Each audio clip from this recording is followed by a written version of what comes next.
This program is brought to you by Ignite TV. Now you're in command. Visit Rogers.com for more details.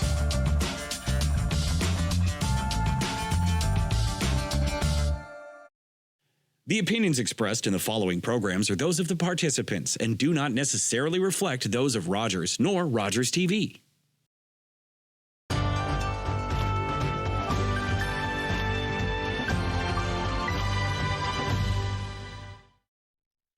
Good evening and welcome everyone. My name is Michael Phillip. I'm the president of the Scugog Chamber of Commerce, and it's my pleasure to welcome everybody here tonight for the All Candidate Forum. Events like these are not possible without our incredibly generous sponsors. I would like to thank our reception sponsor, the Durham Region Home Builders Association. And in attendance tonight, we have Caitlin Widdop and Jonathan Chickendance, past president. Thank you. I would also like to welcome and thank our presenting sponsors for the evening, the Durham Region Association of Realtors. And in attendance tonight, we have President-elect Vicky Sweeney. And we also have Wendy Giroux, who I would like to introduce up to the podium for a few words and to introduce our moderator for the evening. Thank you very much.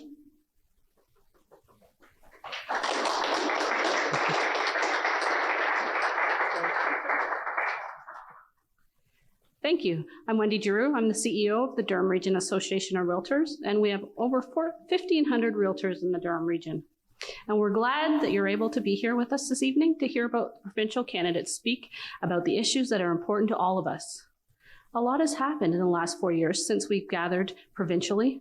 The COVID-19 pandemic has affected literally every aspect of our daily lives.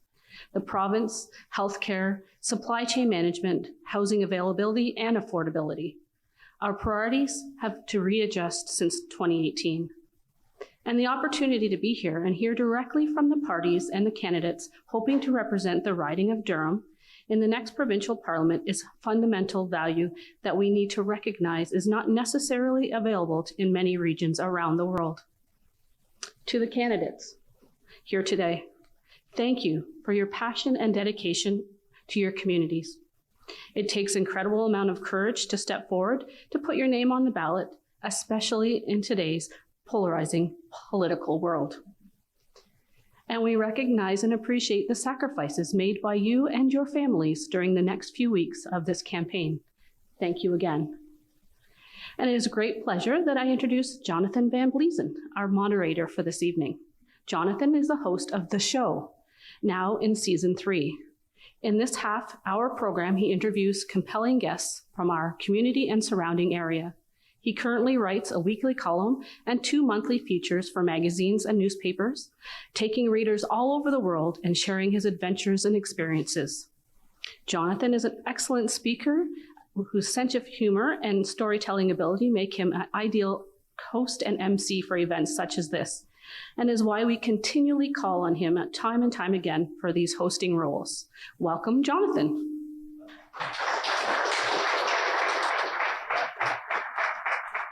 Thank you. Wow, that's cool. Thank you all very, very much for being here today. This is great.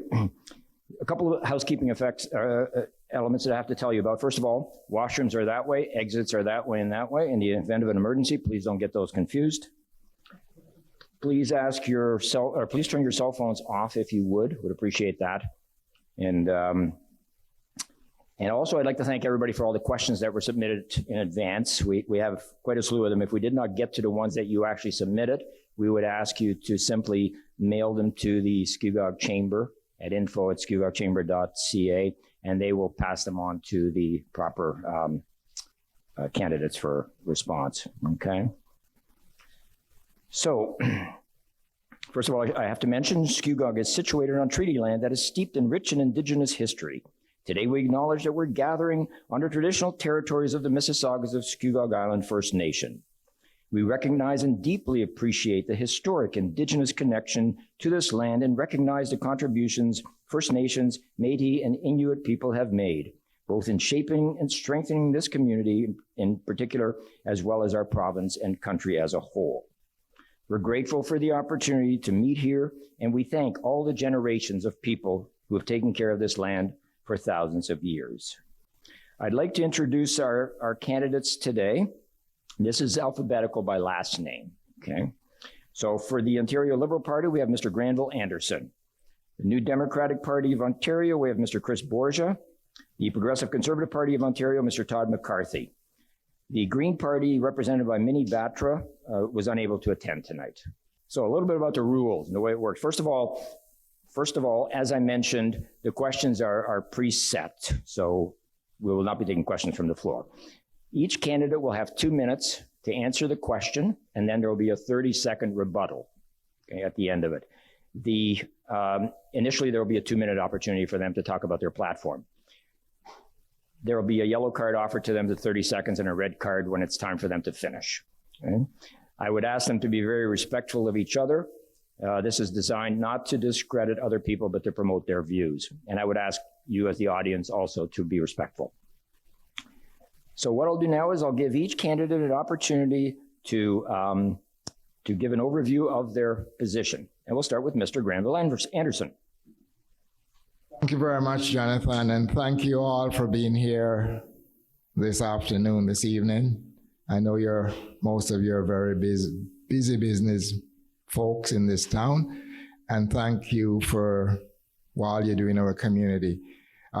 Small business is the engine of our community and of any community. And I'm speaking from an experience. Since 2010, I became a small business owner. Not as big as you guys are. I only had 1 employee. I'm a mediator. Started out in Curtis, and now I am in Bowmanville. So I know the sacrifice you all make, and I know what the pandemic has caused for each and every one of you, the hardship. And our platform is going to try and make life a lot easier for you, and I'm going to work with you, hopefully, after June 2nd, to put programs in place to enhance business and to enrich business, because that's what this community needs to grow and succeed. And if you look at my platform, it has a local flavor. You'll see that I'm talking about road rehabilitation in Port Perry. I'm talking about developing your waterfront so visitors, tourists can come in and assist your business. I know this is a small community, so you're going to need that outside help and that outside assistance. And I am going to make sure that happens. And those of you who know me know that I'm a man that keeps my word. Thank you. Thank you very much. Next, I'll ask Mr. Chris Borgia, New Democratic Party. Hello all, Chris Borgia. I'm an electrician. I'm also an injured worker. I've been involved in the labor movement for some time now, and I've talked with many people who work every day just to make ends meet. I've watched as the cost of living has skyrocketed and created a world that is out of reach to my generation and many generations to come. I feel like the country built by the greatest generation doesn't exist anymore. So I chose to run because we need someone to stand up for people who can no longer afford the cost of living. I want to stand up and fight for those that need me. I'm only a person from the trades on the stage. I'm only a person from my generation on the stage, and my generation needs representation. I have the experience, I have a strong voice, and I believe in democracy. I'll find the issues that unite our community, and I will fight for them at Queen's Park. Thank you. Thank you very much. And from the PC Party, Mr. McCarthy. Thank you, John. And good evening, everyone. Thank you to all for appearing here in person with us. My name is Todd McCarthy. I'm your PC Ontario candidate here in Durham. And thank you to all who are viewing the rebroadcasts of this.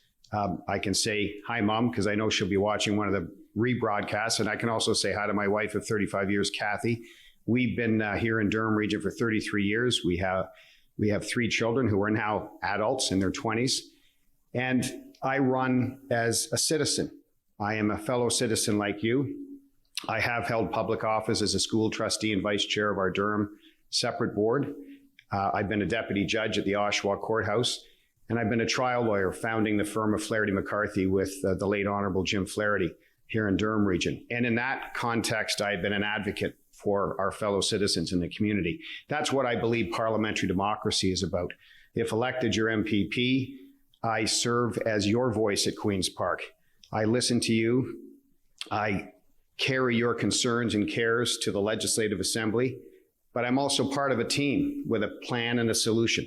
And our PC plan to get it done, working for workers, rebuilding the economy after COVID, investing in healthcare, education, transportation, key infrastructure, highways, the education system, making sure we have a plan to stay open safely, and making sure that we keep the cost of living down. All of these priorities are the PC plan for Ontario, and it's my job as your advocate to make that plan work for Durham.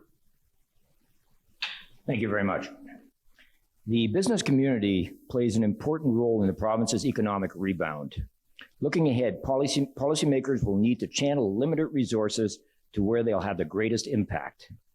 Questions for the candidates tonight have been compiled by the Chamber of Commerce, our sponsors, the Durham Region Association of Realtors and the Durham Home Builders Association, our community, and the Durham Business Alliance, which is an advocacy group made up of all 8 chambers of commerce and board of trades across Durham region. Ontario's next government faces very difficult decisions on post-pandemic priorities. There's an overstressed healthcare system. There's a need to support certain sectors and demographics that the crisis has disproportionately impacted. There are physical pressures from an aging population, growing demand for clean energy and climate-resilient infrastructure, and of course, labor shortages and supply chain disruptions and inflations. So our first group of questions will start with housing in consultation with our partners, the Durham Region Association of Realtors and the Durham Region Home Builders Association. We've identified these as top government priorities. First question. An entire generation is priced out of the real estate market. This directly impacts our community as young, hardworking people move elsewhere in search of affordability. What will you, when elected, do to keep our young people here and to help them find affordable places to live? We'll begin with Mr. Anderson. Thank you very much, and thank you, Jonathan, for that very, very important question. I have teenage children, actually 5 of them. 2 are still living at home because they can't find anywhere to live. A couple others we assisted as best we can. One had to move away to as far away as Lindsay, because that's where affordability, and it wasn't really affordable. It was like over $700,000, so we assist as best we could.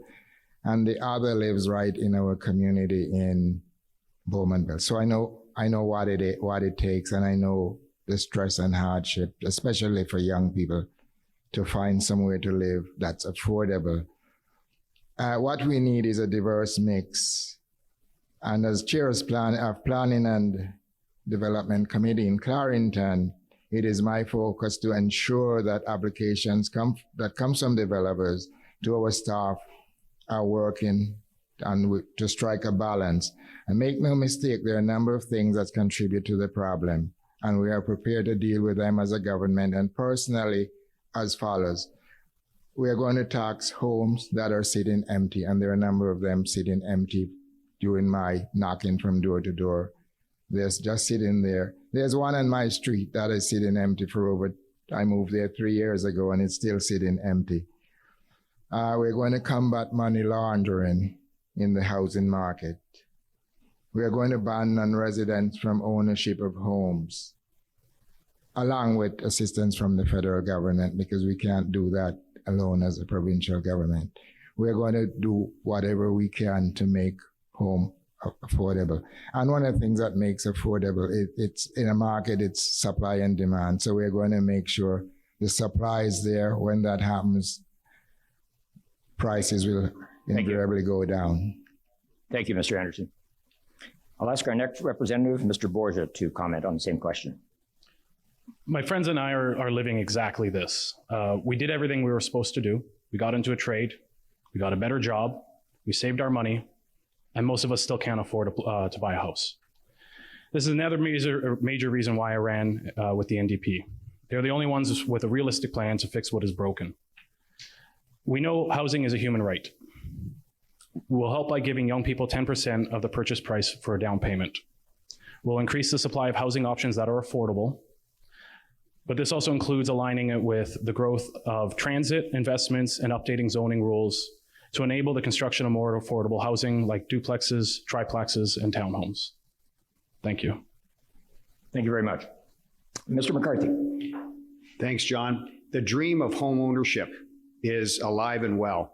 And it's alive and well because we have a plan. Now, when Kathy and I were buying our first home here in Durham region, we were grateful that the interest rate was only 12% on our first mortgage. Times have changed. Interest rates are a concern. But the big issue is supply. We just don't have enough homes. Now, under the PC plan of removing red tape and regulation and working with municipalities and the home builders as partners, we have already, we're not just talking about building new homes.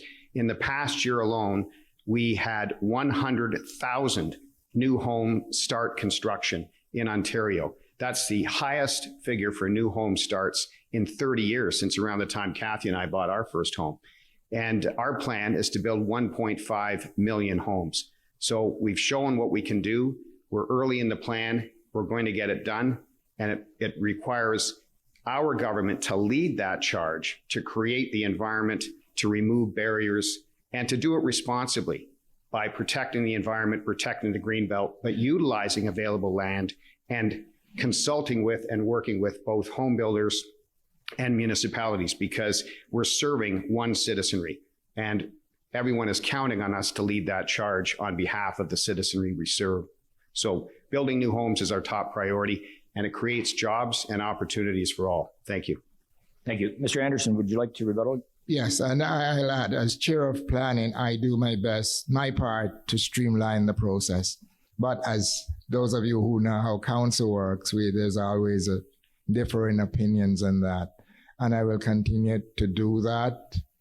But we need the developers as well to come on board and make sure when they get the approval, they start building those homes and not keep an inventory of homes that are approved and not being built. So we're all in this together. Thank you. Thank you. Mr. Borja. I'm good, thank you. Mr. McCarthy. We need nonpartisan cooperative solutions. Nobody wants parties fighting with each other, and they certainly don't want levels of government fighting with each other. Count on the PC government and me as a member of that government and your advocate to get it done by way of a cooperative effort that is led by the province. Thank you. The next question, the traditional dream of a detached house in single-family neighborhoods is not going to meet the growing demand caused by the population growth over the next 25 years. So the question is, do you support the end of inclusionary zoning, particularly for infill opportunities? We'll begin with Mr. Borja. Let me know if you need me to reread the questions in between, okay? I will let you know, thank you. We will end exclusionary zoning to allow for the increased supply of affordable housing in complete communities where people actually want to live, while holding the line on costly sprawl. There's a right way and there's a wrong way to go about urbanizing an area. If we can work together with the right people and an MPP who listens to what the constituents want, I believe that we can actually allow the growth of our communities while not giving up everything that we love. Thank you. And Mr. McCarthy. Well, there's no blinking at the fact, John, that we have a housing shortage that includes affordable home ownership, but also rental housing. And we can't just speak of those who are trying to get in the market for the first time. Of course we are, but we're talking about young families, young couples, seniors, and hardworking Ontarians. So it affects all age groups, and it affects both rental and ownership supply. So MZOs, or ministerial zoning orders, are an important part of a toolkit available to a provincial government and a provincial minister of the Crown working with municipalities again. So it's part of the toolkit. You don't use it as a blunt instrument. You use it in cooperation with the municipalities that are affected by it. And it can be done strategically, not only to build homes, but also to build other local projects by using available land responsibly. And those other projects can include hospitals and schools and obviously long-term care facilities. So the MZOs, or MZOs, to speak as a Canadian would pronounce Z, are very, very important. And I believe our government has used them very, very wisely and will continue to use them. But again, leading it in conversation with municipalities and other important partners. That's how we best serve the community responsibly. Thank you. And Mr. Anderson. Thank you very much. So single family home after single family home after single family home is not sustainable. And that leads to urban sprawl. And I differ with my colleague, or Mr. McCarthy, I'll call his name, that MZOs is not the answer. That circumvent municipalities, it circumvent everything a municipality try to do to maintain protect our environment, and that environmental protection is needed. We all need that. We all need the green space. We all need to make sure that when homes are built, they're built in intensified building. We want building to be intensified. We want to make sure that green space is there, and families look forward to having that green space. So we need the growth, and we need to find that balance. And as a member of the planning committee, I usually try to find the balance between green space, parks, recreational facilities for kids to play, because I believe quality of life is paramount. And that's what my government is working towards, and that's what I believe in. So at the same time, we have to get those home bills, but we also have to protect the environment. And when you just create MZO after MZO, this government has a record for MZOs that surpass all previous government combined. So that takes away the authority from the municipality completely, who you all elect to make sure the planning of your community is there and is sustainable. Thank you. Thank you. And Mr. Borgia, would you like to use your 30 seconds? It's good to hear some agreement from the parties on this topic. It's agreed that complete communities are what people want and where they want to live, which includes green space and supports for others that are living in the community, and not just creating an area for people to move into that might be low-income housing and then forgetting about them. So it's just been a little bit refreshing. Thank you. Thank you. And Mr. McCarthy. Well, it's very nice to hear Mr. Bourgeois provide such language that is cooperative, and that's exactly our vision as well. And I'm glad Mr. Anderson called me his colleague, because I do want to work with our municipal partners with MZOs and other efforts and initiatives that help our fellow citizens. Of course, I can't do that with Mr. Anderson in the Legislative Assembly, but I can do that as MPP, and he is our councillor. Thanks very much. Thank you. Mr. Anderson? Todd, you can do that if you move to the riding. We'll work together, and you continue to support the growth of this municipality. So welcome to Clarington, and we will do that. But you have to move here first to know the dynamics of our community in this great riding. So please do that. You're welcome.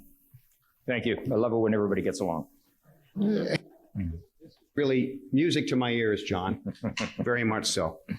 All right, the next question. What is you and your party's plan to increase and accelerate home construction to meet the 1 million homes target over the next 10 years? We'll start with Mr. McCarthy.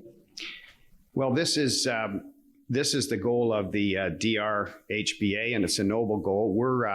So we're just saying to John, we are exceeding that goal. We've got the 100,000 record start after 30 years under the plan. So we're not just talking about what we will do, but what we've already done in just a year. 1.5 million is our goal.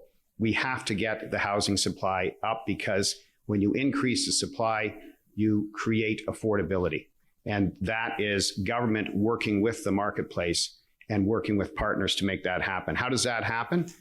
Red tape and delays that currently exist in the system require some very candid conversations with our municipal partners. It requires as well strategic use of the toolkit MZOs, which we've already mentioned. And our government hasn't been shy about using them. And I'm proud of that record. It's been used responsibly, and it's created the results that we've seen and that we will continue to receive.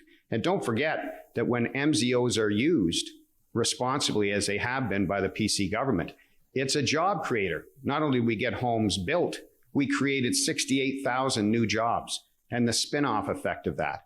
And then think about what that means, because that is where economic growth comes from. And when we have economic growth through the creation of 68,000 jobs, we can utilize the model we have at our Ontario Tech and our Durham College, matching our graduates to jobs as apprentices, skilled tradespeople, and the like. All of this has a positive ripple effect, ripples of hope, ripples of optimism, ripples of prosperity, which funds our public services like healthcare and education. Thank you. Mr. Anderson. Thank you very much. Our plan also calls for 1.5 million homes over 10 years. But most importantly, it's different types of housing. 138,000 of those are deeply affordable homes, including 78,000 new social and community homes, 38,000 supportive housing. We are prepared to ensure that as a government, we would unlock surplus provincial lands. As you know, there are a lot of provincial lands available for development. We are going to unlock those lands so we can enhance the housing market.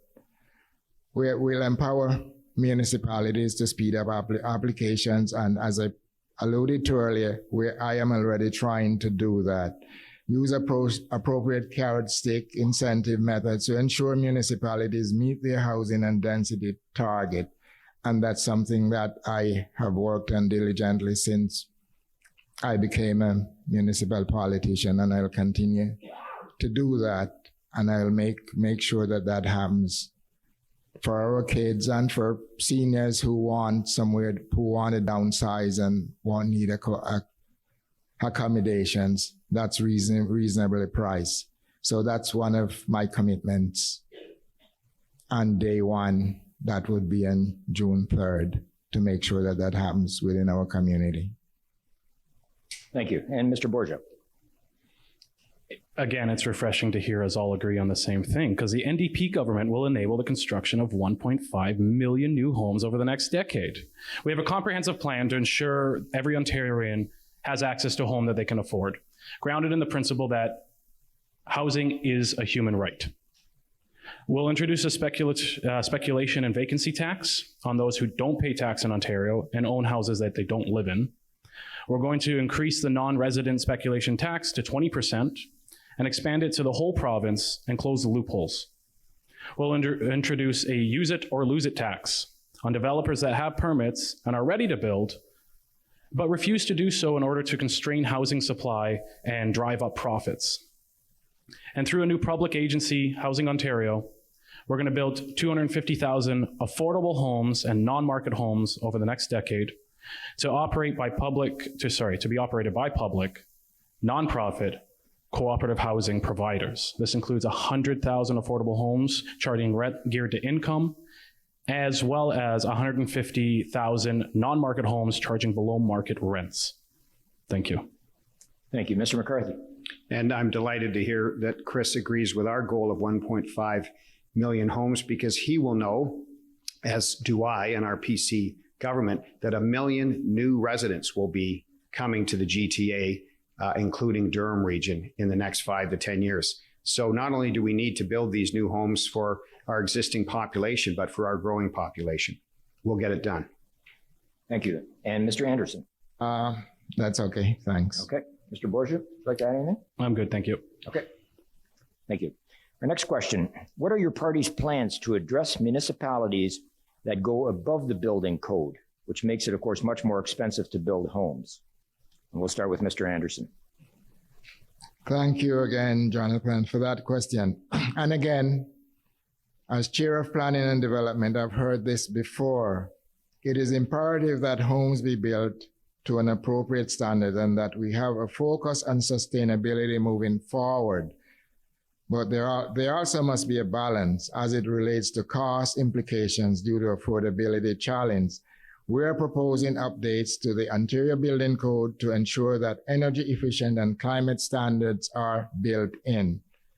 as part of making those changes, I would propose more broadly that we consult with industry and municipality to understand these building codes discrepancies and make gains and outstanding for our residents. And we're doing that, and I do that every day at planning.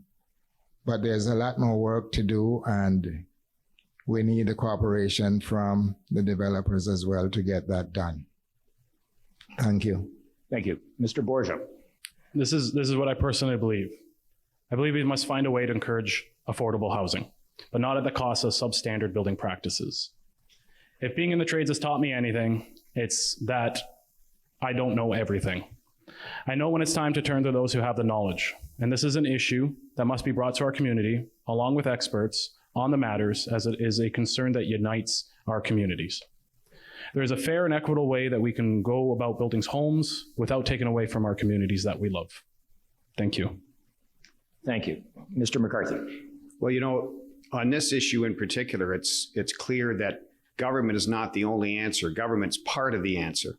And whether it's municipal or provincial or the two ideally working together, we have to respect or understand what happens in the market. We're already seeing the record highs now cool off a little bit. The bidding wars are gone, and there is a price correction, and that does create affordability, but we're not out of the woods yet. The solution is to build more homes, to increase the supply. That's what government can do by working cooperatively, using the toolkit available, creating that opportunity. And you don't just snap your fingers and turn on a light.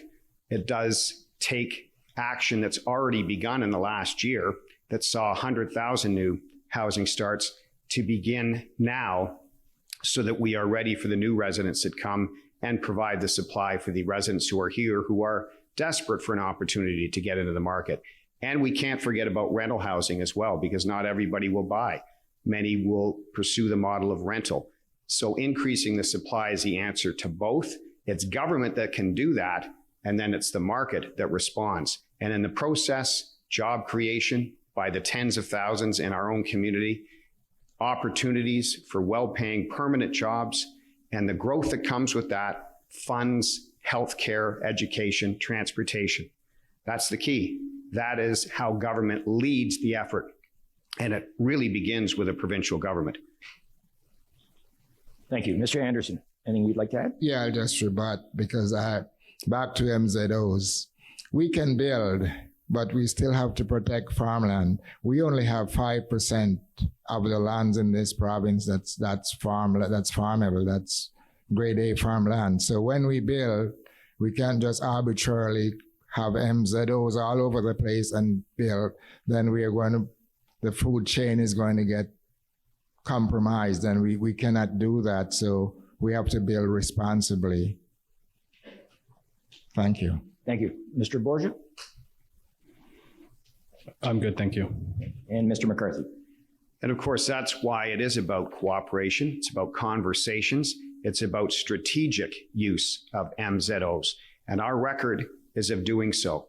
And I think that's why if you talk to many of the mayors across the province of Ontario, they openly support our government. A lot of mayors remain neutral because they have to be. But many mayors have endorsed our government and our government's approach because we are the first to partner with the municipalities to serve the public.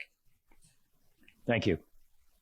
The next set of questions focus around business. I know there are many people here who are involved in small businesses. Business confidence and predictability is fundamental to the success of a business. The economic recovery and prosperity is as well. Businesses need a stable policy environment with clear timelines, contracts, consultations, and strategies to help them plan for the future and make long-term investments. We've certainly learned a lot over the last 2 years. Given the uncertainty brought on by the pandemic, Ontario must bolster its pandemic preparedness and response to ongoing and future threats. So the question is, how will your government commit to making the consultation process with businesses and other stakeholders much more inclusive prior to introducing new legislation or regulations which significantly impact labor and the business community? Mr. Borgia. I'm committed to being the voice of Queen's Park for small and medium businesses because they are the backbone of our community. We'll be offering small business recovery grants that are flexible to the needs of the owner. They'll be distributed in a timely manner, and we'll work with business organizations and the insurance industries to make sure business insurance is affordable for small and medium businesses. We'll also work with business organizations and the business community to review the Commercial Tenancy Act. We will standardize commercial lease agreements and explore the creation of rent guidelines for small and medium businesses. So as I've reviewed our platform, I hope you notice that we're committed to working with business communities to make these decisions. Thank you. Thank you. Mr. McCarthy. Well, small business and medium-sized business and all of the employment positions that those small businesses create are the backbone of Ontario's economy. And it's why Ontario is the engine of Canada's economy. I'm a small business owner. Under the last 30 years here in Durham region, Flaherty McCarthy has grown to 60 total employees from just 20. So we're job creators. But when there's high taxes and regulation and red tape coming from provincial and municipal governments, it's job killing. It's initiative killing. The entrepreneurial spirit has to be encouraged by provincial leadership. And that's why the PC government has that plan, removing red tape and regulation, lowering taxes, and unleashing the potential for small and medium-sized business. And I know that as a small business owner and a resident of Durham region for 30 years, you know, Granville, I'm here, I've been here, and I'm here for the future. I'm a resident of Durham region, proud of it, and I understand what is the priority of our fellow citizens. That's why I believe I can be an advocate for job creation through small business. It's very important to our economy, and it's very important to the funding of public sector services. Thank you. Mr. Anderson. Thank you. This topic is I find it very troubling. We have a problem with long-term care home, and a better job has to be done to protect the most vulnerable sector of our society, and that did not happen. Improved testing to access. Need to a proper pandemic plan that to be followed. This has to come by way of a full public inquiry, which our party has been calling for. All need to rebuild trust and confidence based on decision making, something that fell by the wayside by the Ford government. And I'm going to honestly say this. This predates the Ford government. Enough was done, and we need to do a lot more. And a lot of folks, family members of some of you who might be here, who died needlessly in our long-term care home. They didn't have to. It's either because of lack of staffing, lack of inspection, lack of PPE, and overwork. The few staffs that were there, they were overworked. And this shouldn't be partisan. This is something that as I said, I know folks who have lost loved ones and friends who died in those homes. So when it's not all right, when right here in Durham region, in two of our homes, one is Aston Villa and one is Sunnycrest, that over 100 resident parish in those homes. And we are better than that. We can do better than that. So when I hear that a great job was done, I take great issue with that, and I find that very insulting. Tell that to the ones who have lost loved ones. Mr. Borgia? Yeah, just to speak on a comment my running mate brought up. The issues in long-term care homes did predate the Ford government. It goes all the way back to the Liberals, and it's something that needs to be corrected. Thank you. And Mr. McCarthy? I agree with Mr. Borgia and Mr. Anderson that long-term care neglect dates back decades, and it's a nonpartisan responsibility that must go with it. The question now is there a plan? And there is. The plan is to invest in long-term care, create 30,000 new living spaces. We're doing that. It's underway. We will not fail our fellow citizens. They deserve so much better, and they will have better under our PC plan. Thank you. Mr. Anderson? You know, it's a little bit too late for that. They have been failed, because the first thing on day one the Ford government did was cut the inspections in those homes. That's the first thing they did, and that contributed to this. So it's a little rich to hear that they're going to do that going forward. They had an opportunity to start fixing some of what had transpired before, and they will not change things. Look at who are at the board of directors of those homes, and you find your answer. Okay, thank you, Mr. Anderson. Somehow we switched from small business into long-term care in that one question. The next question, in your party's opinion, what are a few key lessons learned from the recent pandemic response, and what are your plans to carry those lessons forward, setting us up for success for future COVID waves or other pandemic emergencies? Mr. McCarthy. Thanks, John. The PC government, now only in its first term, has spared no expense in responding to those in need as a result of this pandemic, providing supports to individuals and businesses, and learning from the neglect that dates back even before it took office in 2018.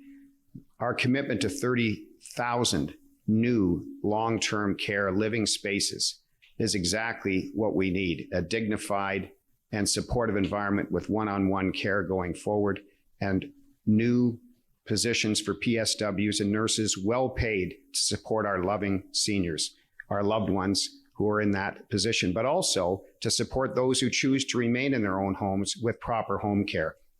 We support all of this, and our government also has invested over $3 billion in helping small business, 110,000 small businesses to be exact. $600 million was made available to offset those fixed costs like rent and hydro and insurance, and $1.6 billion invested in our schools to support their safe reopening, which has been a success. And I thank our wonderful teachers and all of the support staff for that. $1.4 billion to support long-term care homes going forward. We're making the investments, and it's important to learn from history and to learn from the last 2 years. This was unprecedented. Nobody is perfect. No government is perfect, but our government responded when it needed to, made the key decisions when it had to, and has learned and is investing so that we will be prepared going forward and do what we must do to serve the citizenry. Thank you very much. Mr. Anderson. Thank you. Thank you, Jonathan. It's about appropriate and target investment towards the areas that required. Our thinking is that's why we are investing 100 new healthcare worker positions being created, PSW, doctors, nurses, practitioners, provide both capacity and stability into the future. 3,000 new mental health addiction workers will be hired to help augment the crisis that exists and to replace the number of nurses that I hear that have left. They started leaving before the pandemic. That has doubled. We are going to fix that. We have over $1 billion invested in that. And any new nurse or doctor will receive free training under the Liberal plan. They're absolutely free so that we can augment and bring the standard of our home care up and our hospitals. And that's something that we are going to approach from day one. We're going to repair the damage. We're going to allow our nurses and our healthcare workers to feel valued. They are greatly undervalued. Currently, there's a bill called Bill 124 that restricts them to 1% increase. That's not acceptable. That's not showing respect to our hard-working healthcare workers that we all depend on, or if we don't now, family members do, and we all will need those services someday. So we have to make sure it's there and make sure the staff is there and they feel respected and want to serve us diligently because they deserve that. Thank you. Thank you very much. And Mr. Borgia. Do you mind repeating the question? Certainly. In your party's opinion, what are the few key lessons learned from the recent pandemic response? And what are your plans to carry those lessons forward, setting us up for success for future COVID waves or other pandemic emergencies? So the lessons we learned is that you can't make cuts to public health and expect it to stand up to a crisis. So we hope to reverse those cuts, hire more nurses and PSWs, and to make our healthcare system more resilient to future healthcare emergencies. We also learned that small and medium-sized businesses need support. We're working to create a system that will be able to be implemented quickly and efficiently when it's needed. That includes affordable insurance, affordable rent, recovery and emergency grants. These are the things that needed to make our small and medium-sized businesses survive emergencies. Thank you. Thank you. Mr. McCarthy, would you like to add to that? Well, I want to add, obviously, that we need more hospital beds. We need 3,100 to be exact. We're investing in that. Small businesses who pay the taxes have got to be able to rely, as do their employees, on a strong support for public health care. That's what their taxes go to, and that's what we're committed to.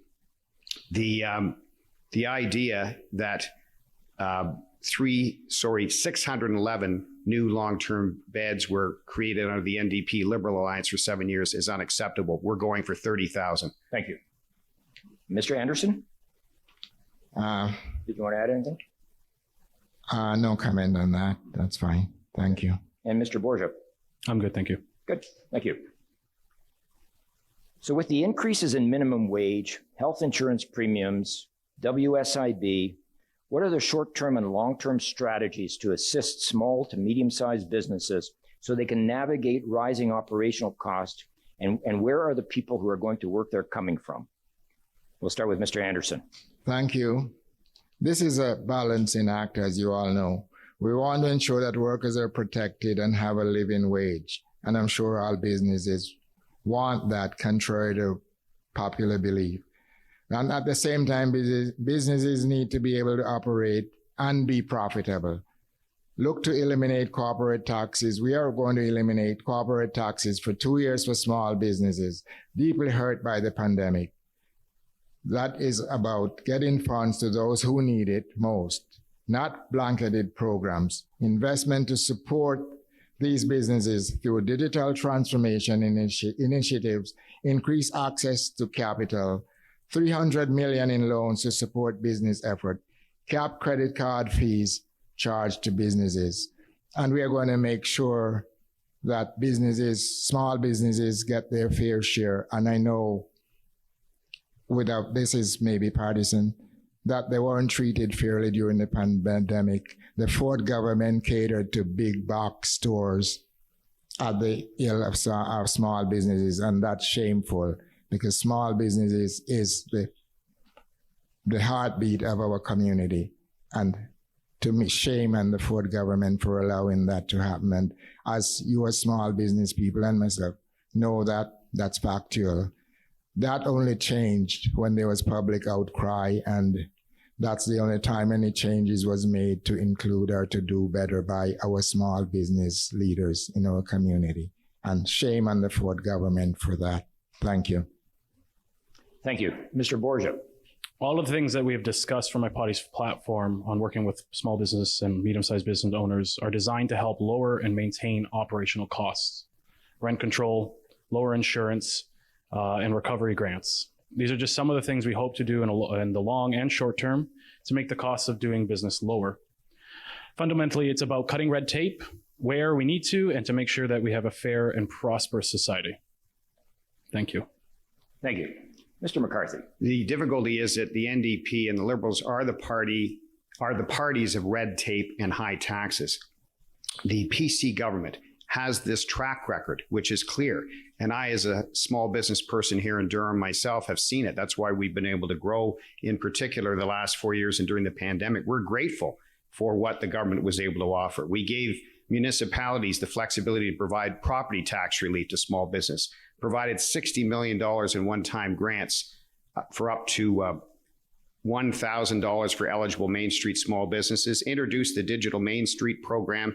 We are the champion of small business. And why are we? And why will the PC government continue to be? Because, as I said, small business is the engine of Ontario's economy. Small business is the main job creator.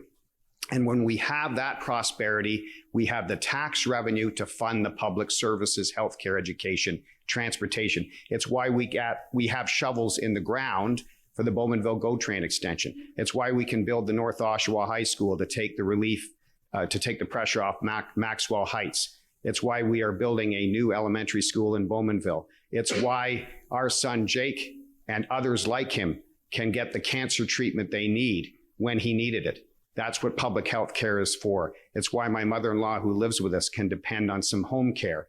And that comes from good government universal health care support. It all happens because we have economic growth, job creation, and the revenues to support our precious public sector services in healthcare and education. Thank you. Mr. Anderson, would you like to? I am sure you all know better when it comes to the GO train. It was scheduled to be opened next year, as a matter of fact. It was never built. It was budgeted. It was to be completed by next year. Nothing happened until a couple of weeks before an elections. Suddenly, shovels will be in the ground. So that's very rich. And talking of the tax, allow us to taxes for small, that was a pittance. I look at that, and you all know that that didn't help. Great. My time is up. Thank you. Mr. Borgia. No, I'm good, thanks. Okay, and Mr. McCarthy? I think that anyone who tries to take all the credit for the Bowmanville GO train extension or any other project is being selfish. It's a team effort.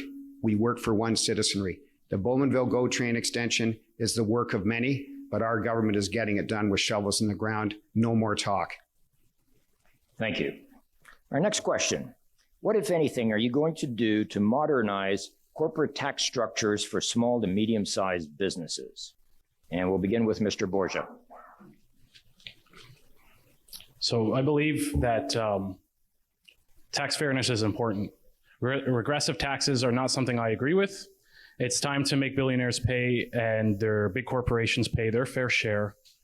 The amount that they're currently paying is a tiny percent of tax on their profits compared to that of a small business or a medium business. I just think that it's wrong, and I don't believe that small businesses and medium-sized businesses should be carrying that burden. Great. Thank you very much. Mr. McCarthy. Well, our track record just in the first term of the PC government speaks for itself. Lowering the corporate tax rate for small businesses is 3.2%.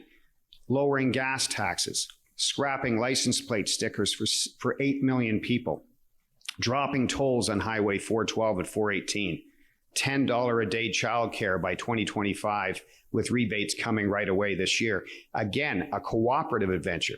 The PC government of Ontario worked with another party at another level of government to make that happen for Ontario families. That is what good governance is all about. That's what leadership is all about. That's what serving the citizenry is all about. We've hiked the minimum wage. We're working for workers. We're rebuilding the economy after COVID-19.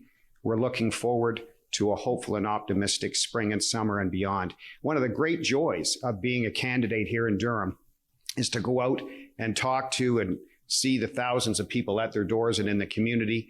And the hope and optimism is a magnificent thing to behold. Families with their children outside enjoying the warm, bright days that have arrived, hope for the future, and optimism and confidence in our PC plan to get it done. And I'm proud to be the one who may have the opportunity with your trust and confidence to get it done in our community of Durham through our PC plan for Ontario. Thank you. Mr. Anderson? Thank you. It is appropriate that we have appropriate tax treatment in place to support small and medium-sized businesses so that they can stay competitive. The effort listed above, with emphasis on the elimination of corporate tax for 2 years for these businesses who need it, will be key for economic recovery. As for scrapping license plate stickers, that takes over $1 billion out of the economy, which could go towards our schools and our hospitals. And most people I speak to had no problem paying $120 a year. Under the Ford government in this day and age, I'm not blaming him for this. The price of the sticker depends on the size of your vehicle. It cannot buy a tank of gas. So I don't think that's really good public policy in doing that. So to me, that's more gimmick than substance, to be quite honest. Thank you. Thank you. Mr. Borgia, would you like to comment? I was boots on the ground with the fight for 15, and we won. We got $15. Doug Ford took office and removed $15, and then recently gives us $15 back and celebrates it like it's a victory. Classic conservatives. Thank you. Mr. McCarthy. We'll see you, Mr. Borgia, on $15 and up that to $15.50 by the end of the year. $20. And we're going further in each successive year in a responsible way so that we don't kill jobs in the process, but create prosperity for all, working for workers. That's why all of the unions are supporting our party openly in our government's plan. Thank you. And Mr. Anderson, would you like to add? First thing the Ford government did was freeze it at 14, and suddenly just before an election, it became $15 and it's going to $15.50. So that's just an observation. Thank you. Thank you. Next question. What plan does your party have to support better life-work balance for industries with identified skills shortages, such as the IT and the cybersecurity sector, and encourage the enrollment in STEM programs, STEM being science, technology, engineering, and mathematics? We'll start with Mr. McCarthy. Well, the STEM programs are why we're so fortunate to have the Ontario Tech and Durham College post-secondary institutions in our community. And I might add that they were created because of the great work of the late Honorable Jim Flaherty, who as Minister of Finance 20 years ago was in the cabinet meeting that approved it here in Durham region. And the legacy lives on 20 years and counting, matching the graduates of the various faculties of those institutions to jobs right here in our community. It's largely populated, those institutions, by graduates of our high schools here in Durham.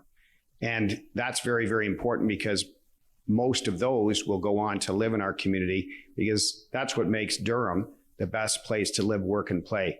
Our students get educated here in Durham and get jobs here in Durham. Now, what's also important is not just to talk about the past, but to show that when you make the investment, as a PC government did in 2002 in Ontario Tech and Durham College, look at what rewards are reaped.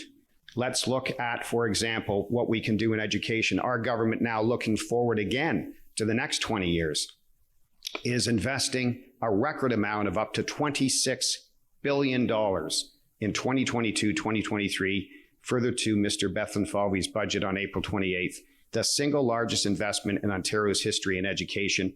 And it's not just a large number, but it's how it affects Durham region. It's why it's my job as your MPP. If I earn your trust and confidence, I get it implemented here. That funding must be part of what brings growth here. That's why we've got the new school in Bowmanville and the new high school in North Oshawa. That's how you get it done. Thank you. And same question, Mr. Anderson. Thank you. These sectors are key to the long-term performance of our economy. First, we have to ensure that any student who is interested in these programs, the program is available for them to. And we are committed to doubling OSAP funding to support those who need it. It is our goal to ensure that our student who is qualified, any student who is qualified for post-secondary education, not be prevented from doing so. And we are going to provide the resources that they get to do that.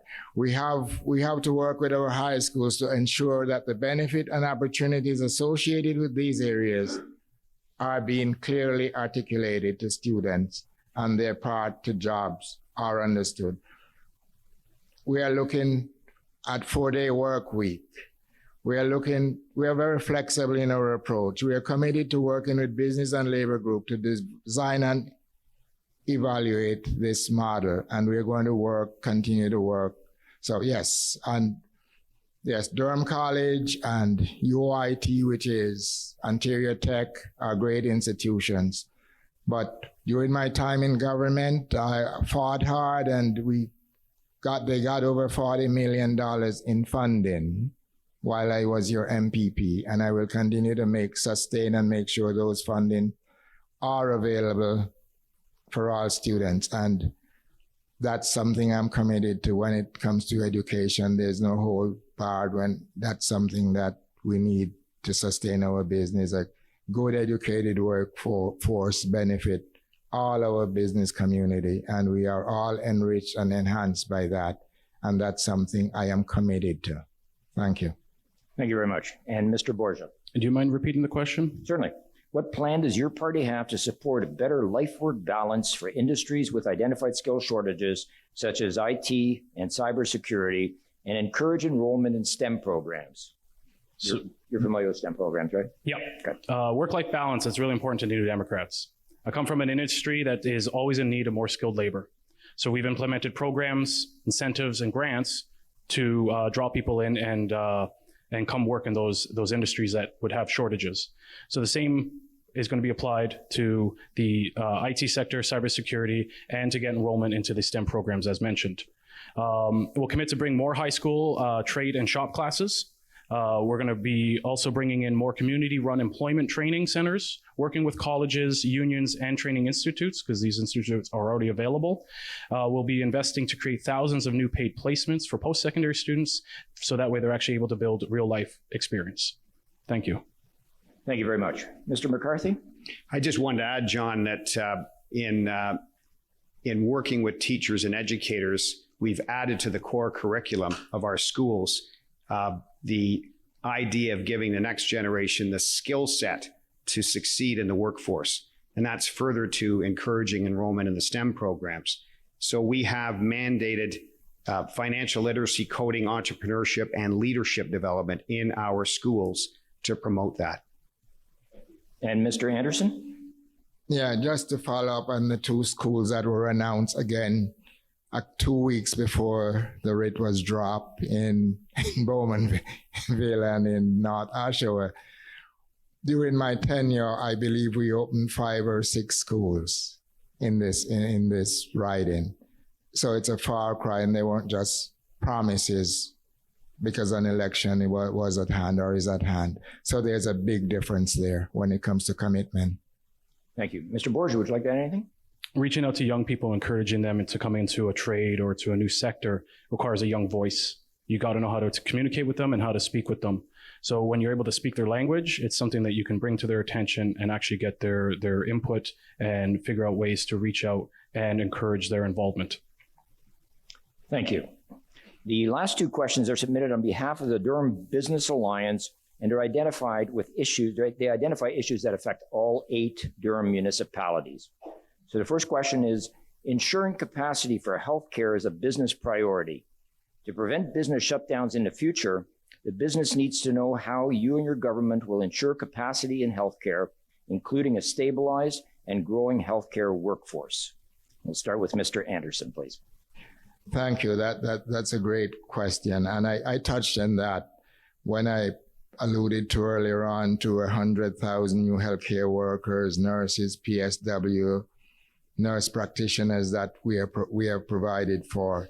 And we are committed over $1 billion for the healthcare sector to in these areas for training, et cetera, et cetera. And we will continue to do that. And so when it comes to, we need accountability, better understanding of collecting data, and we're going to make this a place to grow and a place for businesses to grow. And technically speaking, one of the first things the Ford government did, we had 10 sick days, and you know how important that was to businesses when the pandemic hit. That was reduced to 3 by the Ford government. That allows people to come in. People came to work sick because they couldn't afford to take time off, and that costs businesses. So the 10 days was reasonable, was something that I'm sure businesses would have loved and workers alike would have loved to have had then. But that was scrapped. That was the first thing on day one. So we're going to bring that back because we want to make sure workers are kept safe, and we want to make sure business stay open, that not everybody becomes sick because workers are forced to come to work. So that's something that businesses should appreciate as well as workers. Thank you. Thank you very much. And Mr. Borgia.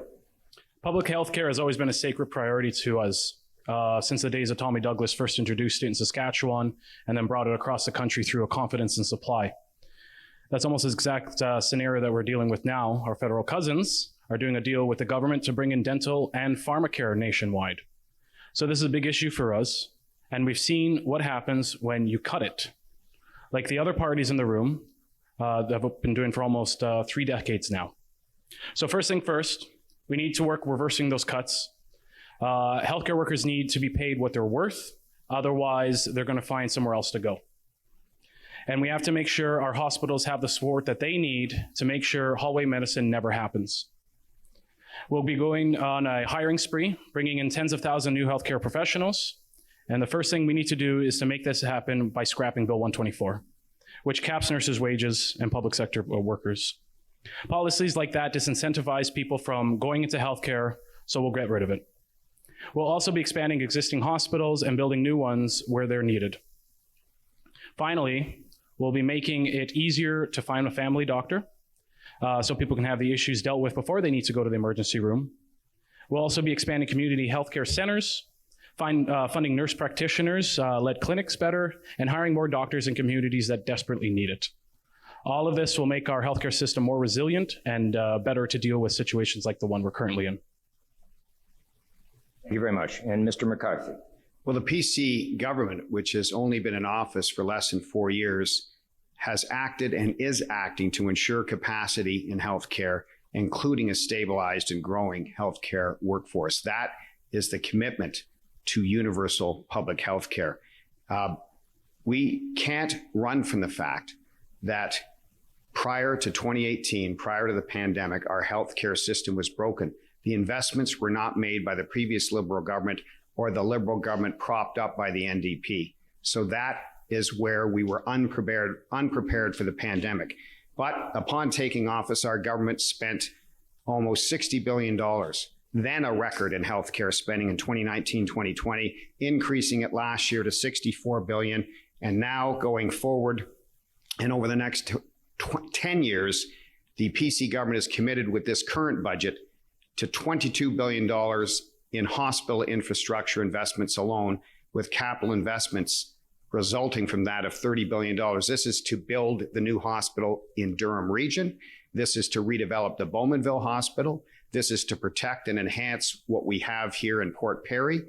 And it's also other hospitals across the province that either have to be built new or have additions made to it to modernize them. And that affects all of our fellow citizens, both in our community and in the GTA. We're getting shovels in the ground for these projects. And of course, the healthcare workers. More nurses need to be hired. We are moving past Bill 124, which was a temporary measure. And now with the retention incentive of up to $5,000 for each nurse and the investing in hiring more nurses, we can get it done. It's critical that we have the capacity with staff and with infrastructure. We're making those investments. We'll be there, and we do it by growing the economy and creating jobs so it can be funded rather than going into debt. Thank you. And Mr. Anderson, would you like to add anything? I would just follow up you.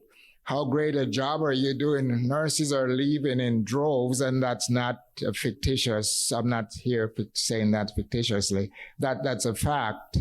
So you're going to hire them. I guess they don't want to be in a profession under this government. They're leaving in droves, and they're not going to come back unless there's a change of government, quite frankly. So this government has got to go, and that's what I hear from nurses. Great. From door to door. Thank you. Thank you. Thank you. All right, Mr. Borgia, would you like to weigh in on this, please? NDP government under minority Liberal governments has brought in old age pensions, unemployment insurance, CPP, union protections, all by holding their feet to the fire in a minority position. Thank you. And Mr. McCarthy. I'm hearing from nurses and PSWs thankful praise for Doug Ford and our plan and the fact that we listen and learn. Nobody's perfect, but we listen, we learn, and we move forward together as a community, supporting nurses, supporting our excellent healthcare workers. Thank you. The last question is very near and dear to the hearts of many people in this neck of the woods. The broadband, or lack thereof, high-speed broadband has been an issue for this area, especially during the last 2 years. It's particularly important. How will your government solve this major business impact throughout the region? And we'll begin with Mr. McCarthy. Well, here we are in the first 2 years of the third decade of the 21st century, and how important it is to invest in key broadband infrastructure, which our government is committed to, has been committed to. It's incredible that in this day and age, and in the middle of a pandemic, or now at the end of a pandemic, in far too many corners of Ontario, there just is inadequate, reliable internet. So we're seeing to change that, and that requires making the investments. Again, government is not the only solution. Government has to make the investments so that the market responds. And that begins with conversations about how to do it right.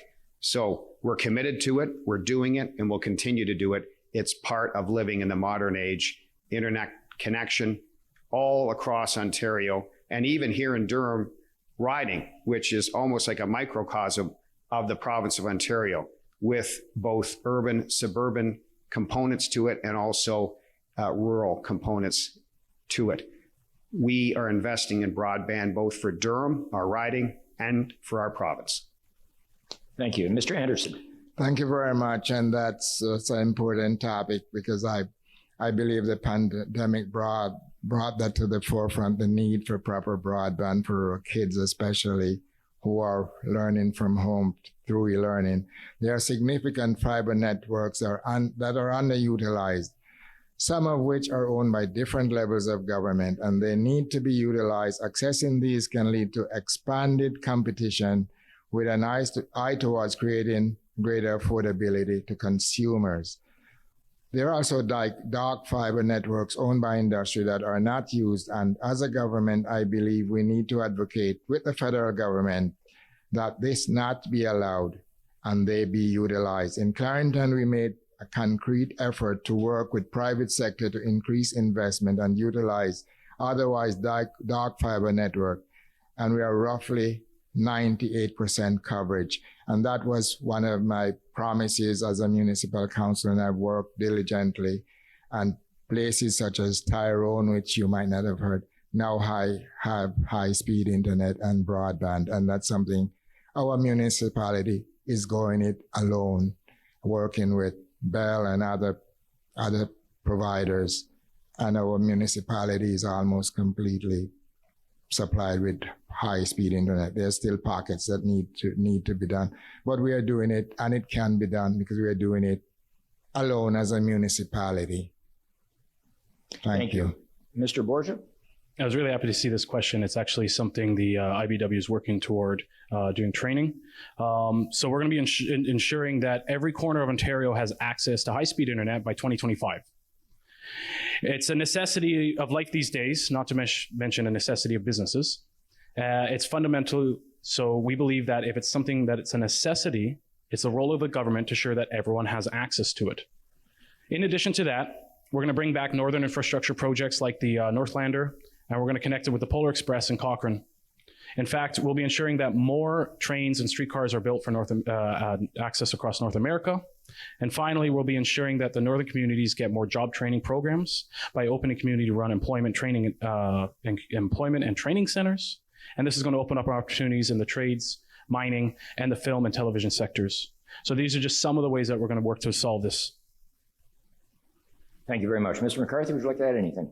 Well, the facts are the facts. The NDP say no to this level of broadband funding, and the NDP with the Liberals didn't get it done for rural Ontario. We're getting it done. We stand up for rural Ontario. Thank you. Mr. Anderson. I stand up for this great riding of Durham, and I'm going to make sure that you get broadband, whether it's when we become government. That's my number one priority, is to make sure I'm not going to use the term get it done. I'm going to make sure that happens as I've always done. My throat is dry now. I promise to improve your casinos. I got it done. Thank you. And Mr. Borgia, would you like to add anything to that? Yeah, I maybe misspoke. The NDP will be ensuring that every corner of Ontario has access to high-speed internet by 2025. Thank you. Thank you very much. This is being recorded, so we're going to hold you all to that. That brings us to the end of our questions. What we're going to do now, I'm going to ask each representative to take 3 minutes and do a wrap up on what was said tonight and where they stand on certain issues. So we'll begin again alphabetically with Mr. Anderson. Thank you, and indulge with me. My throat is dry. There's no water. You all, most of you know who I am. Thank you. Sorry.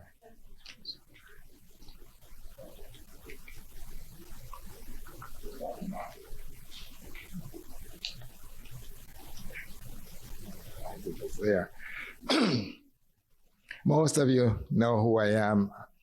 I've served this community as an elected representative one way or another for over 20 years as a school board trustee, chair of a school board, your hardest work in MPP, and now one of your regional councillor, currently deputy mayor in Clarington. And I generally, from all folks from all sides of the aisle, all party, work with me, support me, because I am a community advocate. I put my community first above partisan politics, and every single person know that in Clarington and throughout this great riding. So I decided to run because I wanted to continue to work for you. And I'll say this, prior to my getting elected in 2014, if you take collectively the first, those 20 years and this 4 years, I have accomplished more for our community than all of those years combined. And the record is there for you all to see. So when I say I'm going to do something and I'm going to work hard, whether it's to get broadband to all our communities, I am going to fight to make sure that happens. I'm going to make sure there are schools and our kids are well trained, well taught, make sure our teachers are not overworked. We're going to cap class sizes. We're going to make sure the healthcare system is second to none. I am going to make sure your health unit is there, and I'm going to make sure other health units are opened if possible. And I'm going to make sure your public health care stay public. Those are assurances I am making today. I am going to work on the development of your waterfront because I believe could be a great, great, great initiative for this community. I'm going to make sure there's road rehabilitation, as I did the previous 4 years, such as the Seagrave Bridge, such as the Highway 7. All of those were rehabilitated while I was your MPP. So I am going to make that commitment to continue to work the hospice. Just to name a few, the redevelopment of the casino and the hotel to keep those jobs there. So I have a record of accomplishment and I can run on my record. Thank you. Thank you very much. Mr. Borgia, 3 minutes. I want to thank everyone for making my first debate experience so amazing. So thank you all for coming out. Thank you for inviting me. Thank you to my running mates. This has actually been a lot of fun. Remember, folks, get out and vote. I started running because I wanted to change. I've been listening to my friends and I've been listening to my family and working within the labor movement. I sit as president of the Durham Region Labor Council, and I hear from working folks that there's needs and wants and demands. And like I said, boots on the ground, we've been down there, we've been doing petitions, we've been doing rallies and demonstrations, and we're talking and we're asking and we're yelling, but we're not being listened to. And there's a lot that needs to change. So the next step I found was I have to run. I have to get my voice to Queen's Park, and I have to speak for the people that are demanding change. And that's why I'm here. I'm here to represent our healthcare workers, our education workers, and anyone who's ever worked just to make ends meet. Enough is enough. There's a lot broken in Ontario, and we do need to fix it. We keep voting for the same tired old parties just to get the same results over and over and over again. It's time for a new generation, and it's time for a new voice. It's time for the new Democrats. Thank you. Thank you very much. And Mr. McCarthy. Yes, thanks, John, and thanks to all of you for being here in person and to those of you watching the rebroadcast of this debate. We are all fellow citizens. We are all members of the community that we love and care about. Public office, elected office, is just one other type of community service. And like so many of you, I participated in community service, but I believe in parliamentary democracy. It's as strong and vibrant as we make it by being here tonight, by watching the rebroadcast, and by participating in this election. We've had voter turnout as low as 50% in provincial elections. This is one of the most important provincial elections in many decades. We've learned from the pandemic how important provincial government is to our daily lives. And the PC government and Premier Ford have demonstrated that a team approach is the best. That's why I'm proud to be the PC candidate, your candidate for Durham, to be a voice for Durham, to be an advocate for Durham as part of a team with a plan for the province and for our community. That's what it's about. I'm here to listen. I'm here to carry your concerns, to listen to your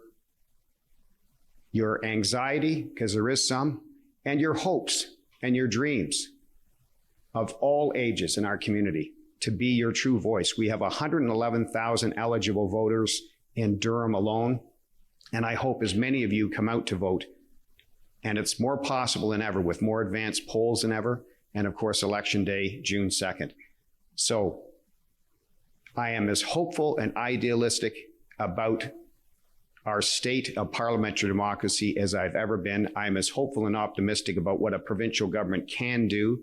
And I'm so proud of our PC plan, which we've demonstrated what can be done even in the anticipated 2 years of this pandemic. Unprecedented, nothing we've seen in our lifetimes, nothing this province or the world has seen in 100 years. But the Premier and the team at Queen's Park, the PC government, has, well, not perfect in any way, no one claims to be perfect, while not taking all the credit, has got it done and will get it done going forward. We've learned from the pandemic, and going forward in all aspects of our lives, in all aspects of what's important to our communities, we will work together constructively and positively for a better province, a better nation, and a better world. Thank you very much. Thank you. And thank you very much to all three of you. I really, on behalf of everyone here, very much appreciate the fact that you've given up your busy schedules just to come out here and meet with us. I also wanted to thank you for stepping forward and doing what you're doing, regardless of who actually gets elected. The fact that you're concerned and you're voicing your opinions and trying to make life better for all of us is very much appreciated by everyone here. I'd also like to thank the Durham Region Home Builders Association, the Durham Region Association of Realtors, the Scugog Chamber of Commerce, Sunnybray Golf Club for those delicious treats and coffee, the Canterbury Commons Residents Association for allowing us to use this wonderful facility, Rogers TV, of course, for recording this and broadcasting it. Also, thanks to Mr. Dave Bell for supplying all the audio. And thank you to Jason King, our timekeeper, who also happens to be the CEO of the Oshawa Chamber of Commerce. Thank you very much. So on behalf of everybody, thank you all for being here. I wanted to just take this one opportunity to remind you that June 2nd is a very important day. It's the day you should go out and vote. It's a right, it's a privilege. When you drove in here, you probably saw the little yellow and blue banners on the trees, which Canterbury has done on behalf of the commitment to supporting the Ukraine situation. When you think about that, those people do not have these same opportunities, and we do, so we can make a difference. So please, on June 2nd, get out there and do it, because you have to. Thank you all very much for being here. We're a little bit early, so I would ask if you wanted to mingle a bit, have some more questions for these gentlemen, perhaps we can ask them to stick around for a few minutes. I would ask you to wear masks, though, if you are walking around. Thank you very much.